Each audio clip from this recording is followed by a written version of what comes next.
कहानी क्या है। फरवरी 1966 आते आते यूएस नेवी के पायलट्स ने वियतनाम के कुछ इलाकों पर बमबारी करना शुरू कर दिया था। इन्हीं पायलट में से एक पायलट था जिसका नाम है डाइटर डेंगलर।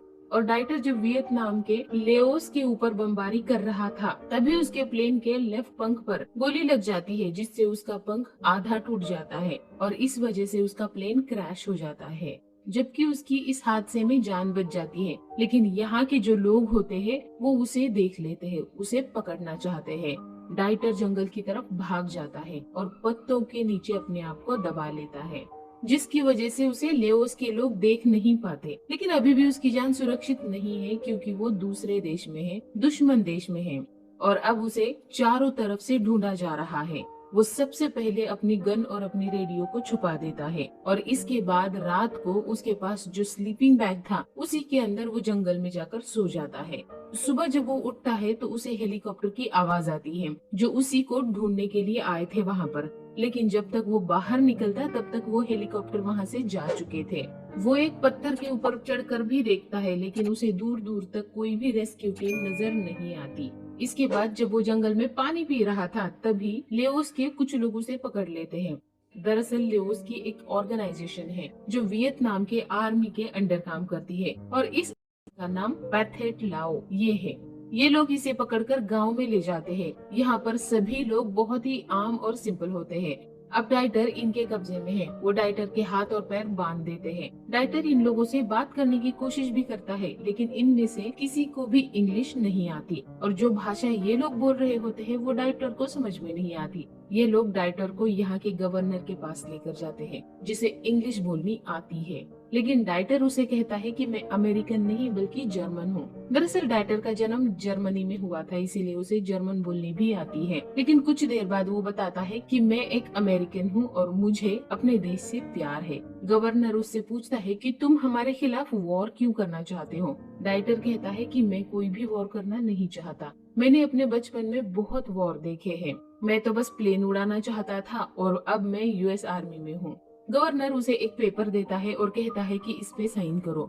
इस पेपर पे लिखा था कि अमेरिका जो भी कर रहा है वो सब कुछ गलत है, वो इंसानियत के खिलाफ है। ये एक तरह की अमेरिका की निंदा थी। डाइटर उस पेपर पर साइन करने से मना करता है।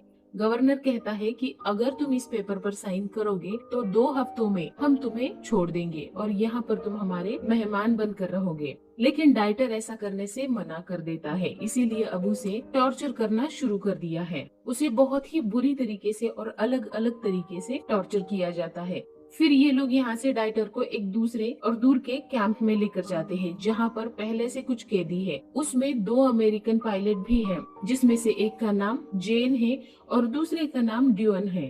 डाइटर को पता चलता है कि ये लोग यहाँ पर पिछले 2.5 सालों से है, लेकिन ये कोई ऐसी जेल नहीं है जहाँ से भागा नहीं जा सकता, क्योंकि यहाँ पर दिन के वक्त 6 गार्ड्स होते हैं और रात को बहुत ही कम। डाइटर यहाँ से जाना चाहता है, लेकिन उसे बताया जाता है कि बाहर तुम बिना पानी के 2 दिन भी जिंदा नहीं रह सकते। डाइटर पूछता है कि बरसात का मौसम कब है, तो उसे बताया जाता है कि 5 से 6 महीने बाद बरसात का मौसम शुरू हो जाएगा। डाइटर कहता है कि उतने दिनों तक मैं यहाँ पर नहीं रुक सकता। फिर जेन डाइटर से बोलता है कि अगर तुम्हें जंगल में पानी मिल भी जाए, लेकिन फिर भी जंगल के जानवर और वहाँ के जहरीले सांप तुम्हें जिंदा नहीं रहने देंगे। डाइटर कहता है कि चाहे कुछ भी हो जाए, रात को मैं यहाँ से निकल जाऊंगा। लेकिन डाइटर जब रात में सोता है तो वो देखता है कि उसके हाथ और पैर पूरी तरह से बांध दिए गए हैं, उसे वो हिला भी नहीं सकता। डाइटर अपनी हथकड़ियाँ खोलना चाहता है, लेकिन इनके पास कोई भी औजार नहीं है जिससे कि ये हथकड़ी खोल सके। डाइटर कहता है कि मुझे कुछ नुकीली चीज चाहिए। फिर अगली सुबह ये देखते हैं कि पेड़ पर एक कील टुकी हुई है और उससे तार बंधा हुआ है और डाइटर को चाहिए था। वो किसी तरीके से उस कील को वहाँ से चुरा कर ले आता है और रात को जब गार्ड्स इन्हें बांध कर चले जाते हैं तो डाइटर उस कील से अपनी हथकड़ियाँ खोल देता है, साथ ही वो सभी को खोल देता है। दरअसल डाइटर जब जर्मनी में था तो उसने डाई और टूल्स बनाने का काम भी सीखा था, इसीलिए वो हथकड़ियों को इतने आराम से खोल पाया था। और आज पूरे 2.5 सालों के बाद ये लोग बिना बंधे आराम से सोएंगे। डाइटर बरसात का इंतजार कर रहा है क्योंकि वो यहाँ से किसी भी तरीके से निकलना चाहता है। यहाँ से कई बार यूएस के प्लेन्स भी निकलते हैं, लेकिन वो इतनी ऊंचाई से निकलते हैं कि चाहकर भी इन्हें वो देख नहीं सकते। डाइटर चाहता है कि ये सब के सब बारिश होते ही यहाँ से निकल जाए, लेकिन जेन उसे कहता है कि बारिश होने तक ये लोग खुद ही हमें छोड़ देंगे। यहाँ पर वक्त के साथ इन सब की हालत खराब हो रही थी, क्योंकि इन लोगों को खाने के लिए कुछ भी नहीं दिया जा रहा था। जबकि ये लोग इन पर इतना ज्यादा अत्याचार नहीं करते थे, लेकिन फिर भी जिस तरीके से जिस माहौल में ये लोग यहाँ पर रह रहे थे, अपने आप में ये इनके लिए एक बहुत बड़ी सजा थी।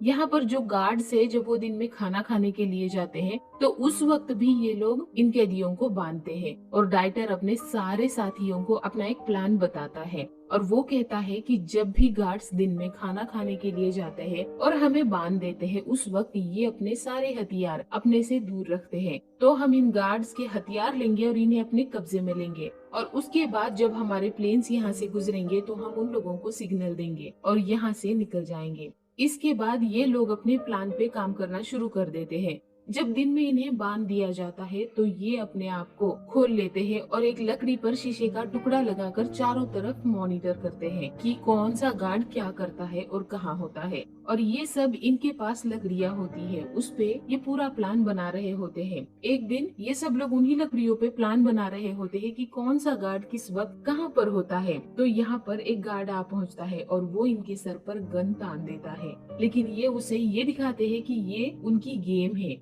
और वो तो बस खेल रहे थे, और उस गार्ड को भी यकीन हो जाता है और इस तरीके से इनकी जान आज के लिए बच जाती है। धीरे धीरे यहाँ पर वक्त बीत रहा है और अब गार्ड्स के लिए भी खाना बहुत कम पड़ रहा है, क्योंकि ये गांव से बहुत दूर है। इसीलिए ये जल्दी से जल्दी सब कुछ खत्म करके वापस अपने गांव जाना चाहते हैं। डाइटर अपने साथियों को बताता है कि ये गार्ड हमें कभी भी मार सकते हैं, क्योंकि ये लोग भी भूखे हैं और ये वापस अपने गांव जाना चाहते हैं। डाइटर रात को उस कॉटेज से, जहाँ पर इन सबको बांध कर रखा जाता है, वहाँ से बाहर निकल जाता है और वहाँ पर बांस की जो बाउंड्रीज होती है जिसके अंदर ये सब लोग रहते हैं, वो उसकी जड़ में खोद कर देखता है और वो समझ जाता है कि यहाँ से बड़े आराम से बाहर निकला जा सकता है। वो अपने दोस्तों को बोलता है कि ठीक 4 जुलाई को चाहे बारिश आए या ना आए, ये सब के सब यहाँ से निकल जाएंगे, क्योंकि ये सभी लोग अब यहाँ से निकलने के लिए तैयार है। साथ ही यहाँ पर अब इन्हें खाना देना भी बंद कर दिया गया है। खाने के लिए इन्हें सिर्फ जिंदा कीड़े दिए जा रहे हैं और इन लोगों को वो खाना भी पड़ता है। अगर इन्होंने नहीं खाया तो ये लोग भूखे मर जाएंगे। अब एक दिन ये 6 लोग बाहर बैठे थे, तभी ये देखते हैं कि किचन में कुछ लोग आपस में डिस्कशन कर रहे हैं और ये लकड़ी की दीवार के पीछे से उनकी बात सुनते हैं।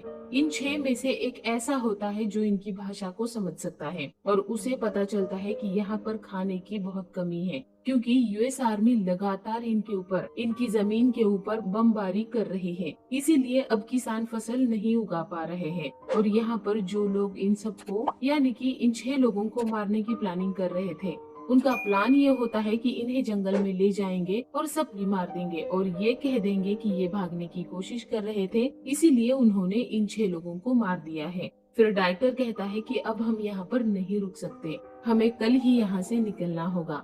अगले दिन दोपहर के वक्त जब लंच होता है, उस वक्त ये सभी लोग अपने आप को खोलकर कॉटेज के अंदर से बाहर निकल जाते हैं। दरअसल इनका प्लान वही होता है कि सबसे पहले गार्ड्स की गन्स को ये कब्जे में लेंगे, उसके बाद दोनों तरफ से उनको घेर कर बंदी बना लेंगे और अमेरिकन आर्मी को कांटेक्ट करने की कोशिश करेंगे। ये सब के सब बांस के नीचे मिट्टी खोदकर बांस की दीवार के दूसरी तरफ चले जाते हैं, जहाँ पर किचन है, जहाँ पर उन लोगों के हथियार भी रखे हुए हैं। डाइटर उनकी राइफल ले आता है और वो 6 लोगों को 2 टीम में बांटता है और वो कहता है कि मैं और डुआन एक तरफ से जाएंगे और बाकी तुम चारों दूसरी तरफ से आओगे और हम दोनों तरफ से उन्हें किचन में घेर लेंगे और बंदी बना लेंगे। वो उन्हें राइफल देता है और अब ये दोनों टीम दीवार के दोनों छोर से उन तक पहुंचने की कोशिश करती है। तभी डुआन की तबीयत खराब हो जाती है और डाइटर देखता है कि जेन भी दूसरी तरफ से नहीं आया है। मजबूरी में उसे अपनी गन लेकर उन लोगों के सामने खड़ा होना पड़ता है। वहाँ पर डाइटर की उम्मीद से ज्यादा लोग होते हैं। वो डाइटर पर हमला करने ही वाले होते हैं कि डाइटर अपनी स्टेन गन से उनमें से कई लोगों को मार देता है और कुछ लोग वहाँ से भाग जाते हैं। और अब डाइटर यहाँ पर जितना भी खाना होता है, जितनी भी जरूरत की चीजें होती है, उन सब को अपने कब्जे में ले लेता है। डाइटर यहाँ पर अपने जूते भी ढूंढ रहा होता है, क्योंकि जंगल में बिना जूते के ये लोग सफर नहीं कर सकते। लेकिन यहाँ पर उनको उसके जूते नहीं मिलते। डुआन और डाइटर को यहाँ से नंगे पैर ही जंगल में जाना पड़ता है। वो कई बार जेन को आवाज भी लगाता है, लेकिन जेन और उसके साथ जो भी लोग थे वो सब के सब यहाँ से निकल चुके थे। दरअसल उन लोगों ने इनका प्लान फॉलो नहीं किया था। अब डाइटर को और डुआन को भी यहाँ से निकलना होगा, क्योंकि जो लोग यहाँ से भाग गए थे वो किसी भी वक्त वापस आ सकते हैं, और अगर वो वापस आ गए तो इन लोगों को मार देंगे। इसीलिए ये दोनों यहाँ से जंगल की तरफ निकल पड़ते हैं। जंगल में इन लोगों को जेन और उसका एक साथी मिलता है। इनके साथ जो और दो लोग थे वो अपने रास्ते निकल गए थे। डाइटर पूछता है कि तुम्हारे पैरों में तो जूते हैं, हमारे जूते कहाँ हैं? तो जेन उसे बताता है कि फिजिट, जो इनका एक और साथी था, वो तुम्हारे जूते अपने साथ लेकर गया है। इस बात से डाइटर बहुत हैरान हो जाता है और पूछता है कि वो अपने जूते, मेरे जूते और डुआन के भी जूते अपने साथ ले गया है। और सबसे पहले तुम ये बताओ कि तुम किचन में क्यों नहीं आए? मैं तुम्हारा वहाँ पर इंतजार कर रहा था। जेन इस बात का कोई भी जवाब नहीं देता। जेन के पास जो स्टेन गन है उसकी गोलियां उसके पास नहीं है, उसकी गोलियां डाइटर के पास होती हैं। तो डाइटर उसे कहता है कि तुम्हें मैं गोलियां दे दूंगा और मुझे ये जो बड़ी धार वाला चाकू है तुम्हारे पास वो देना। तो जेन के पास जो चाकू होता है वो उसे दे देता है, और डाइटर बदले में उसे स्टेन गन की गोलियां भी दे देता है। जेन उसे पूछता है कि अब हम कहाँ जाएंगे। दरअसल जेन वहाँ से निकलना ही नहीं चाहता था।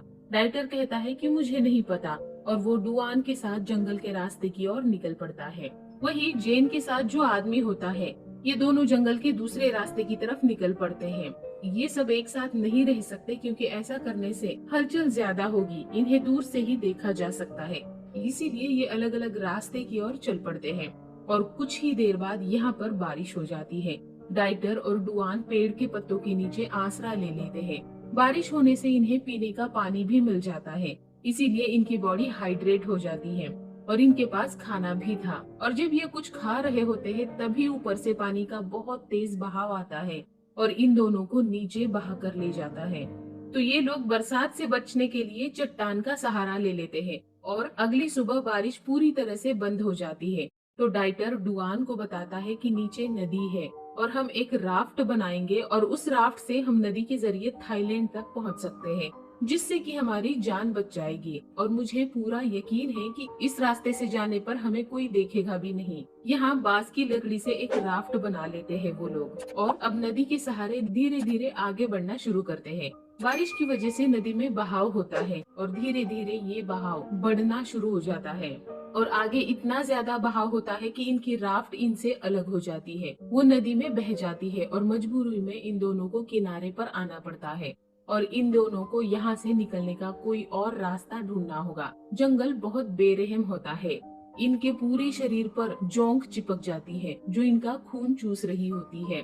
डाइटर को नदी के किनारे एक फटा हुआ जूता भी मिलता है, जो वो डुआन को दे देता है। वो कहता है कि जिस पैर में तुम्हें ज्यादा दर्द हो रहा है उस पैर में तुम इसे पहन सकते हो। डुआन कहता है कि ये कहना तो मुश्किल है कि किस पैर में ज्यादा दर्द है, क्योंकि उसके दोनों पैरों में बहुत ज्यादा दर्द हो रहा था।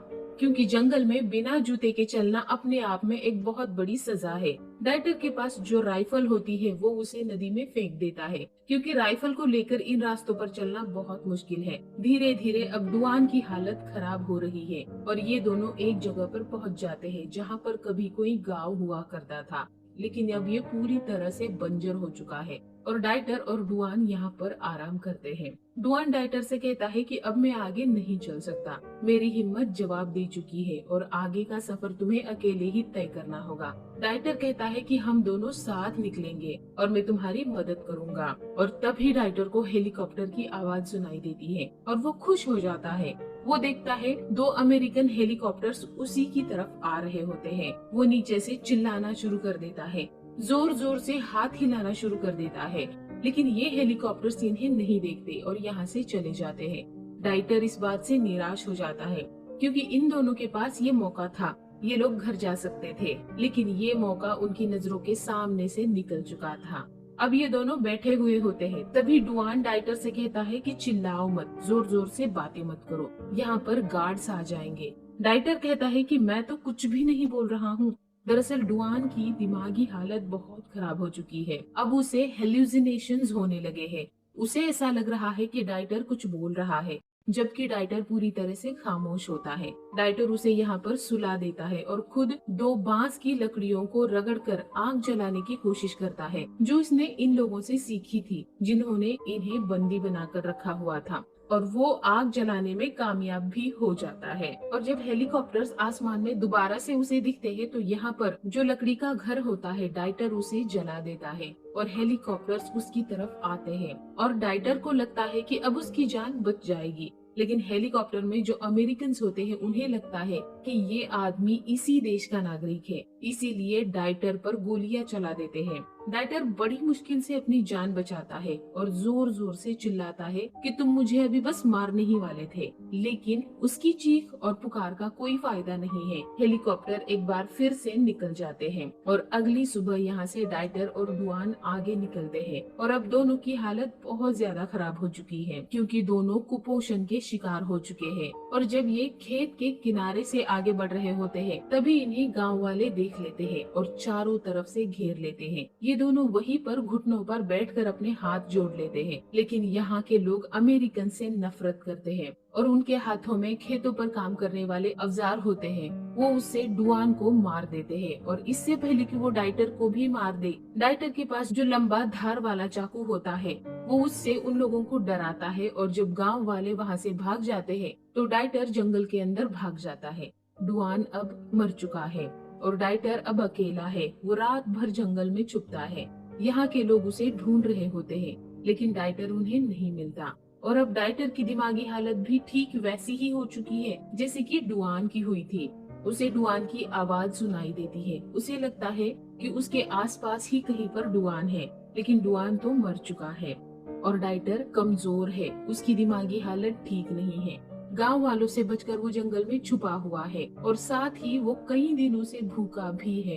एक दिन वो नदी के किनारे देखता है कि यही के आर्मी के फौजी खाना खा रहे हैं, और जब वो वहाँ से चले जाते हैं तो डाइटर उनका बचा हुआ खाना ले लेता है। और जब वो जंगल में बैठकर खा रहा था, तो डुआन भी उसके बगल में होता है, जो सिर्फ डाइटर को देख रहा होता है। डुआन कहता है कि मेरे पैर में बहुत ठंड लग रही है। तब डाइटर उसे अपना जूता निकाल कर दे देता है और अगले ही पल देखता है कि उसके पास कोई भी नहीं होता है। इससे डाइटर की दिमागी हालत का पता लगाया जा सकता है। डाइटर को जंगल में छुपते छुपते कई दिन हो चुके हैं। वो नदी में सांप पकड़कर भी खाता है और तभी वो देखता है कि आसमान में एक अमेरिकन हेलीकॉप्टर है और वो वहाँ से एक बहुत बड़ा पत्ता उठाता है और उसे हिलाना शुरू कर देता है। और इस बार किस्मत डाइटर का साथ देती है।